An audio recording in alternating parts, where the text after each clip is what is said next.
Warriors, आज हम discuss कर रहे हैं कोको आइलैंड के बारे में, जो कि पिछले 2-3 दिन से न्यूज़ में रहा है। Why it is being highlighted so much? Because of primarily of 2 reason. First, the location of the Coco Island and second is the role of China in it. तो देखते हैं लोकेशन कहाँ पर है। लोकेशन है इसकी इंडियन ओशियन में, बे of Bengal में। ये बे ऑफ बंगाल है, इसके अंदर में ये लोकेटेड है near to the Andaman Nicobar, जो कि इंडिया का एक आइलैंड है। ये जो कोको आइलैंड है, it is the part of Myanmar, right.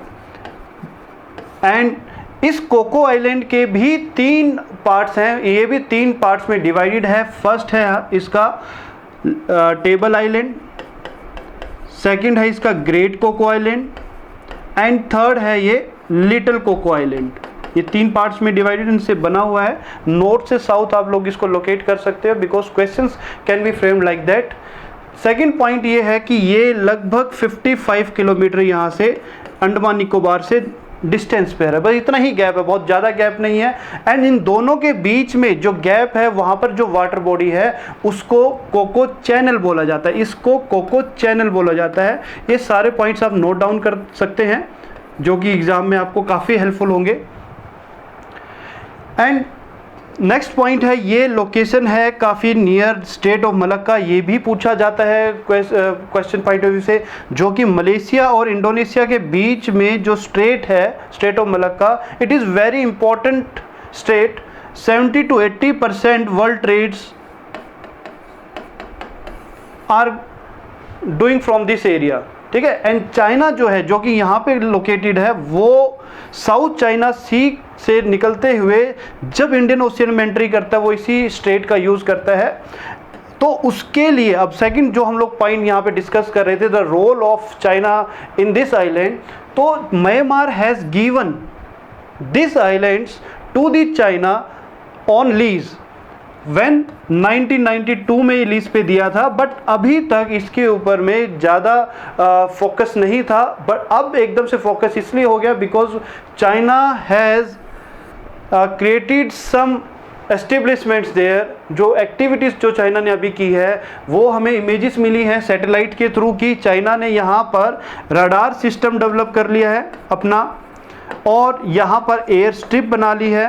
For what purpose? Because वो यहाँ पर इसको यूज़ करते हुए यहाँ पर एयर सर्विलेंस कर सकता है। यहाँ पर India, because India is the major country in this area, तो इंडिया जो है उसकी जितनी भी एक्टिविटीज़ हैं, पर्टिकुलरली टेक्नोलॉजी से रिलेटेड, क्योंकि इंडियन नेवी यहाँ पर है, राइट, एंड उसको डिटेक्ट कर सकता है। उसको यदि वो चाहे तो काउंटर ऑफेंसिव वे में भी यूज़ किया जा सकता है इन फ्यूचर। तो इस सिक्योरिटी कंसर्न्स को देखते हुए ये थोड़ा इंपॉर्टेंट हो जाता है। और क्या कर सकता है चाइना की लोकेशन, हमें किस तरह से थ्रेट क्रिएट कर सकती है? इंडिया का यहाँ पर मिसाइल टेस्टिंग सेंटर है उड़ीसा में, व्हीलर आइलैंड को, जिनको doctor APJ Abdul Kalam island भी बोला जाता है, उसकी लोकेशन भी बहुत ज़्यादा दूर नहीं है यहाँ से। नेक्स्ट, यहाँ पर हमारे पास में देखा जाए तो यहाँ पर श्रीहरिकोटा भी है, आंध्र प्रदेश में श्रीहरिकोटा, जो कि इसरो का एक लॉन्चिंग सेंटर है, वो भी यहाँ पर है, रॉकेट लॉन्चिंग सेंटर जो है। तो उसको भी, यहाँ की मूवमेंट को भी डिटेक्ट कर सकता है। इवन उनकी जब भी कोई भी इस तरह की टेस्टिंग होती है, कोई भी इस तरह का रॉकेट लॉन्च होता है, उनको वो कहीं ना कहीं टेक्नोलॉजी का यूज़ करते हुए उसको वो यू कैन से कि प्रॉब्लम में भी डाल सकता है। तो यहाँ पर इंडिया के लिए ये काफ़ी बड़ा एक सिक्योरिटी ऑब्स्ट्रक्शन क्रिएट हो सकता है यदि चाइना यहाँ पर अपनी लोकेशन को और ज़्यादा स्ट्रॉन्ग कर लेता है। एंड यही इसकी रिलेवेंस है इस समय पर ये हाईलाइट होने की कि Coco Island part of Myanmar given to the China and threat to the India.